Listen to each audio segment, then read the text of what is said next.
Hello and welcome to Africa Today. I am Esther Mokwariola. If you have been following latest developments on television, then you must have noticed that it's a point in time, once in every 4 years, when nations of the world converge for the biggest sporting event on the planet, the FIFA World Cup. And as usual, Africa is in the mix, perhaps to literally string passes of opportunities, tackle poverty and outplay corruption in a bid to take maximum points on good governance by scoring goals that it would ensure sustainable development. And so we ask, what are your thoughts on Africa's chances at the 2018 World Cup taking place in Russia? You can join the conversation and share your thoughts with us on Twitter at TVC News NG. We take a report now, and Africa Today will continue. Welcome on board.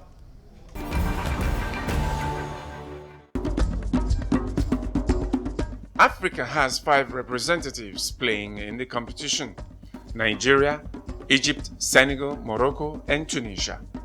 No African team has ever qualified for the semi-finals of the World Cup. Nigeria have been the most consistent African team at the World Cup since first appearance in 1994. They have missed just one edition in 2006 and reached the second round in 3 of 5 appearances. For the 2018 edition, Nigeria was first to qualify in Africa. Nigeria's group opponents at the World Cup are Croatia, Iceland and Argentina. Africa's most dominant team, the Pharaohs of Egypt, returned after 28 years out of the World Cup. The 7-time African champions are making a third appearance, having played in 1934 and 1990. They are the second African team to qualify this term after Nigeria. Their big stars are Mohamed Salah of Liverpool, Mohamed El Neni of Arsenal, and Ahmed Hegazi of West Bromwich Albion. Their group opponents at the World Cup are Uruguay, Russia and Saudi Arabia. Tunisia are making a 5th appearance. Previous appearances were in 1978, 1998, 2002 and 2006. Majority of the Tunisian team play in lower ranked leagues. Their group opponents are England, Belgium and Panama. Morocco last played in the World Cup 20 years ago and have represented Africa 4 times. They are the first African team to reach the second round in 1986. Only 6 of the 23 players were born in Morocco. Key players are defender Mehdi Benatia, Mbak Boussoufa, a 2-time Belgian Golden Shoe winner. In the group rounds of the World Cup, they will face Iran, Spain and Portugal. Senegal qualified for the quarterfinal at first appearance in 2002. They are making a second appearance with local coach Aliou Cissé, who captained the 2002 squad. They face Poland, Japan and Colombia. Welcome back. Following the kickoff of this year's FIFA World Cup in Russia, conversations on how African nations will perform is a major concern for most football enthusiasts around the continent. With all eyes focused on powerhouses like Brazil, Argentina, Germany and Spain, and a mysterious psychic pig who predicted that Trump would win the last United States election has tipped Nigeria to reach the semi-finals.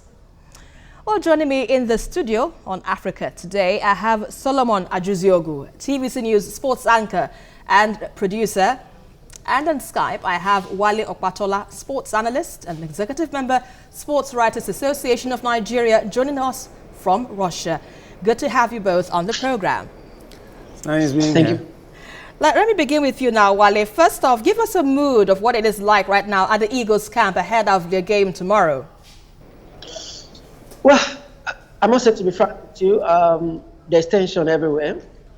Of course, it's a positive one because everybody is eagerly looking forward to the game tomorrow. And in General Rose's words, there's positive anger in the squad, going by the fact that things have not gone our way in recent friendly games. You know that we only won 1 out of 4 official friendly games, and The other good side to it is the fact that expectations have now been reduced, which means that the weight of expectations has also been drastically reduced, and the players are now carrying the tag of minus.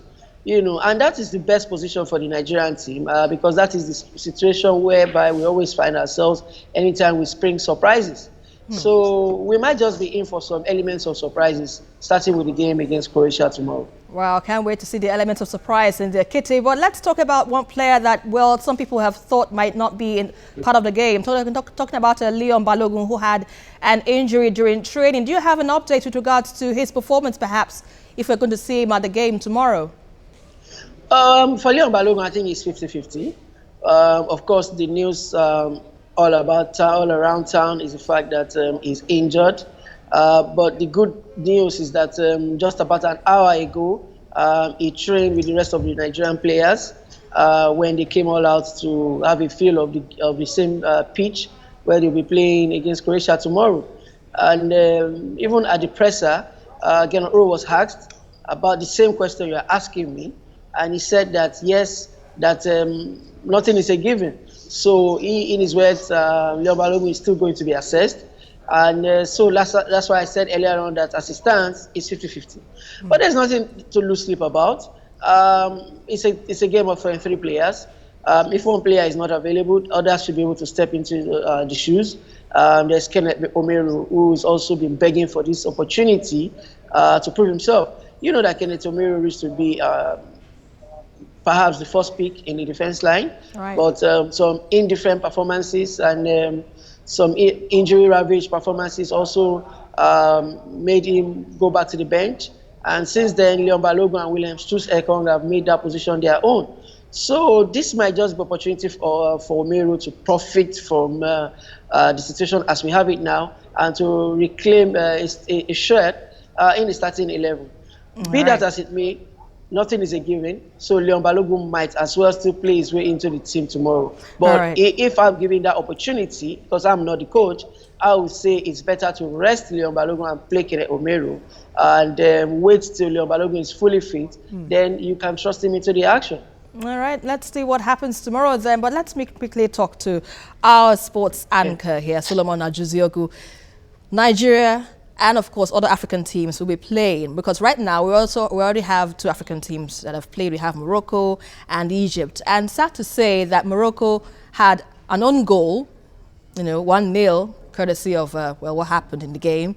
Then Egypt also had 1-0 in the game. So now we have 3 more teams to play. We have Nigeria, Senegal, and Tunisia. What are our chances in this World Cup? Well, I wouldn't say I know what our chances are. I'm not a psychic. I'm not a pig. We're an analyst. You're a sports I'm analyst. Not a pig, and I'm not a cat. You're not an octopus as well. I'm not an octopus as well. All right. But this is one of the tournaments with the least expectation for Africa, basically. Really? Why?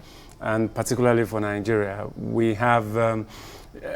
well, at the level of emotions, you'll be patriotic to want Nigeria to win, or to want any of the African teams to win. To win. Yeah. But for Nigeria particularly, this is a bunch of inexperienced players. It's like a repeat of what we had in 2002, where we have, apart from Mikel and maybe Musa and Onazi, this is a bunch of brand new players and inexperienced players going to the World Cup. And the fact that they also, preparatory to these finals, they played some friendly games, and these friendly games don't tell you things good enough about the team. But I like the way Wale took it. He took it from the inverse position, where what you think is a bad omen, as it were, he views it philosophically to the weight of expectation. Yeah. And it's good. If you don't have expectation, then you are not afraid of being disappointed. That's why I say it. Basically. Well, that's a good way to anchor it. Yeah. So let's not hope for too much, but let's hope for a good game. Good game, okay. On the strength that the team qualified very well, on the strength that the team played through the qualifiers and played very well, qualified with a game to spare. That's good enough. Right. But you see, with the shake-up in the team and the preparations for the World Cup, then we found out that there's something else, there's something different. You had to bring in players, and there's been question about how some of the players made the team. I remember speaking with Danladi Bako. A lot of people, when you hear Danladi Bako, the first thing that comes to your mind is the NBC broadcast regulation. But a lot of people forget that Danladi Bako is one of the foremost television football commentators in this country. Right. And more than a year ago, he told me that there are some players on the team who are not Super Eagles materials who shouldn't be in the team. But unfortunately, these are the best of materials we have. So we make do with them and we play. Wow. Yeah. Well, let's hope that everything turns out for the good, you know, as the match progresses. When we come back, let's quickly go on a short break. Now you're watching Africa Today, and we'll be looking at the chances Africa has at the 2018 World Cup taking place in Russia.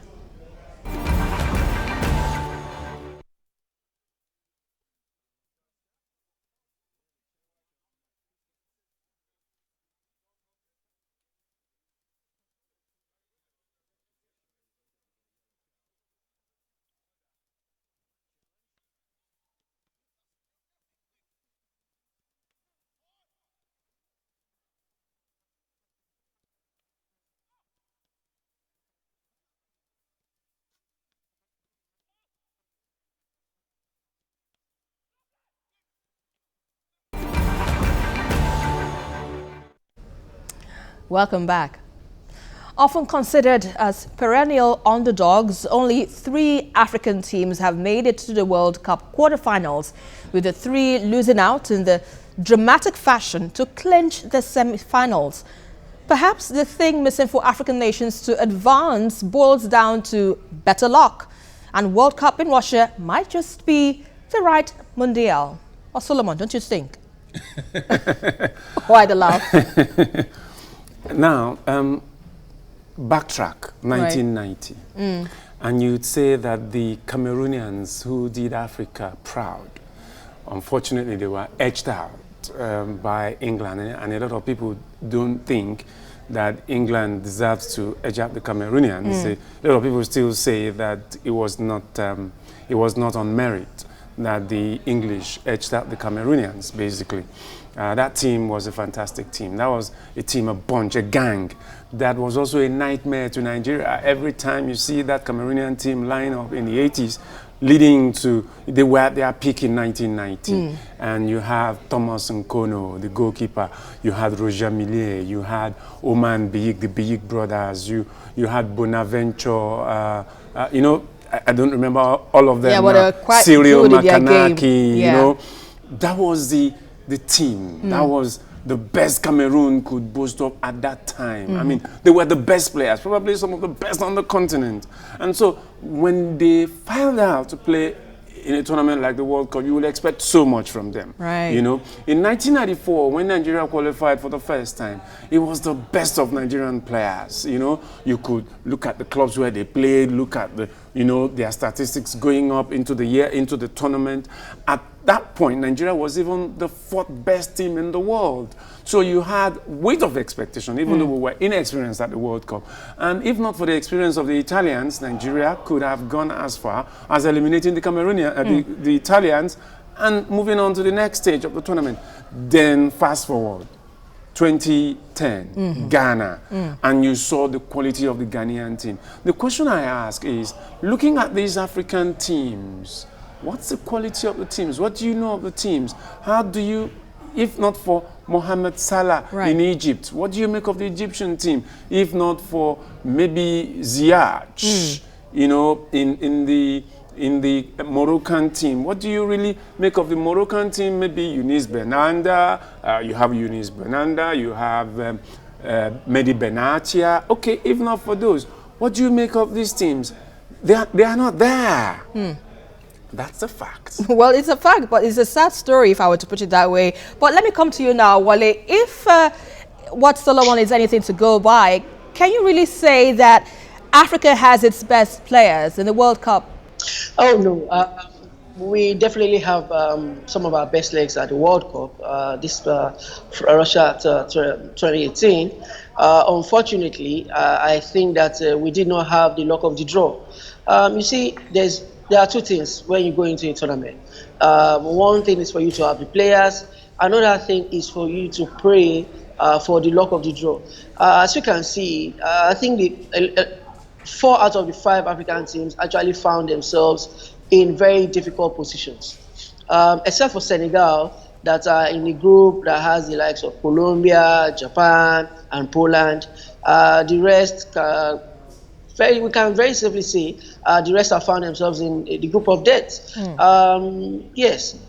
Take a look at the Tunisian team. They are in the same group with England and Belgium, as well as Panama. And the worst thing about that grouping is that they will only get to play Panama after they must have played against England and Belgium. The way it is, the permutation is that as at that time, they would have been eliminated after losing 2 games. So the game against Panama, which is the 3rd game, might just end up becoming a formality. For Morocco, it's even worse. They are in the same group with Portugal and Spain.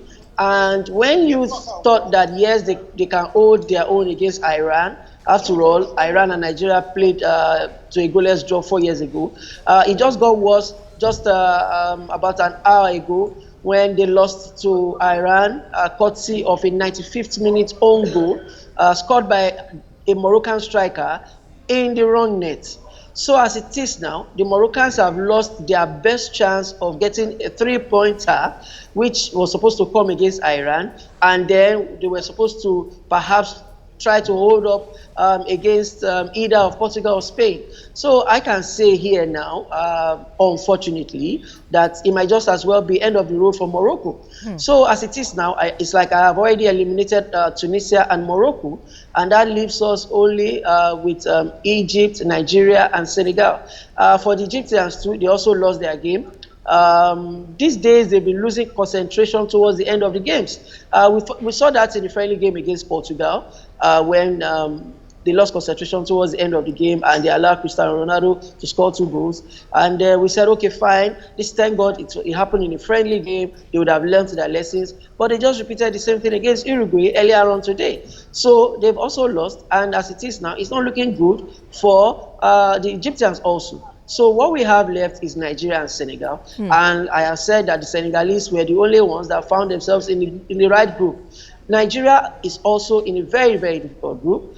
Croatia, Iceland, and Argentina. Argentina has always been our nemesis. You very much know that. But Croatia and Iceland too are very tough nuts to crack. So trust me, unless something good turns up at the end of the day, I think Africa's best chance of having a team in the second round lies with Senegal, and to a very limited extent, Nigeria.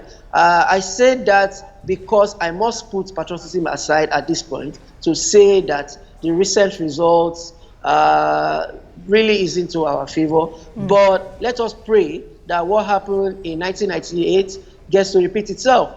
1998, before going for the World Cup, we lost all. In fact, we didn't win any of our friendly games. The last one we played against Netherlands ended in a disaster when we lost by 5-1, and that was before. That was after we had lost by 3-0 to Yugoslavia.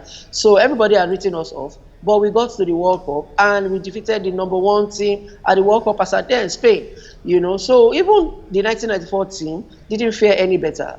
We played some friendly games before the World Cup and we still didn't win any. Right. But we had our greatest performance at the World Cup in 1994. So I must say here that tomorrow might just be the decider for Nigeria. A good result for us and Nigeria is back. Yes, but a good decider for us indeed. If it goes south, it might be very, very difficult for Nigeria to recover. Yeah, but let me quickly bring this here because, there is this particular mystery, animal that normally predicts matches. We had the one of octopus, we had the one of a cat, I think, I'm not so sure. And now we have a mysterious psychic pig. And he's, tipped Nigeria to be among the, semifinals in the World Cup. Do you think that is anything to go by? Because that is usually the trend we get to hear in most World Cups. And some of these permutations usually end up correct. So what if, Nigeria might just end up being in the semifinals? Don't you think? Why not? I mean, why not? Why should you go to battle with the mindset that you've already lost it? But at the time we file out tomorrow, we are coming out with the intent of winning the World Cup. So a semi-final place might actually not be out of it. But the truth of the matter is that we need to work hard.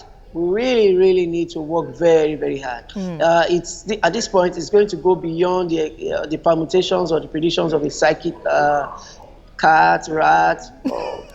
Yeah, honestly, the truth of the matter is that it must come from hard work on the pitch of play. Yeah. Before we even start talking about the semi-finals, I think we should first start talking about how we can get past Croatia, Iceland, and Argentina. And the surest way to do that is to go all out tomorrow and stun the world by beating Croatia. The world is really not expecting Nigeria to win the game tomorrow. Everybody seems to be queuing up behind Croatia. And like I said earlier on, it is good for us. On a day when the Super Eagles have been written off, we tend to spring surprises. Right. But the days put your bet on Nigeria, I'm so sorry, so sorry for you. Okay, let's leave it at that for now. Let me quickly come to you now, Solomon. From what Wole is saying, he's neither here nor there. He's more or less in between. But if you were to look at it from your own perspective, what are you thinking of? Do you think Africa perhaps will get to the semi-finals, the finals? Let's be practical. Statistically, Nigeria is nowhere near the Croatian team when you take out the players one after the other and look at their quality. You have a Luka Modric who's just emerged with Real Madrid as European champions, as the anchor of the midfield. You have an Ivan Rakitic who plays in the same midfield for the Croatian team, who plays for Barcelona, and they've just won the league. When you begin to look at player by player basis, Nigeria cannot stand them. But then, football, as much as it is scientific and mathematical, maybe 95% of it, and then 5% is the artistic. Maybe then the extra science thing comes in. The psychic, if you have psychic powers, then you'll be able, not necessarily to influence the outcome of the game, but to know if something other than what is statistically proven can happen. But statistically, we do not stand a chance against Croatia. We do not stand a chance against Argentina. The odds don't favor Nigeria. So the point is, if we do come through that group, then it will be sheer luck. Sheer luck. And that luck can come. Well, the pig has said so. The pig has said so indeed. Yeah. But now let's, cap it up in terms of the significance of the World Cup. We know how it gives a lot of excitement, a lot of pain, a lot of, happiness, a lot of so many emotions all mixed together. How significant is the World Cup? Well, it's significant because it's significant to this extent that private individuals could come together to create such spectacle. It is not governments that have created this. It's individual businessmen that came together, formed FIFA, and they have built a business around it. Yes, they take these things around the countries, around the world, to countries that are interested in hosting. They've been able to build passion and emotion. They've been able to build a lot of passion and emotion around it.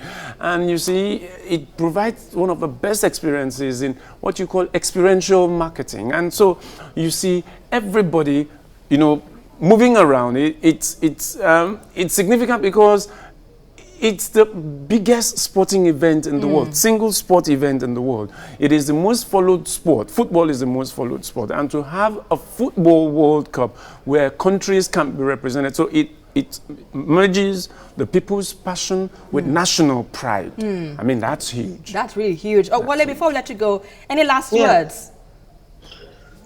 Oh, yeah. Well, I just want to encourage Nigerians to enjoy the World Cup.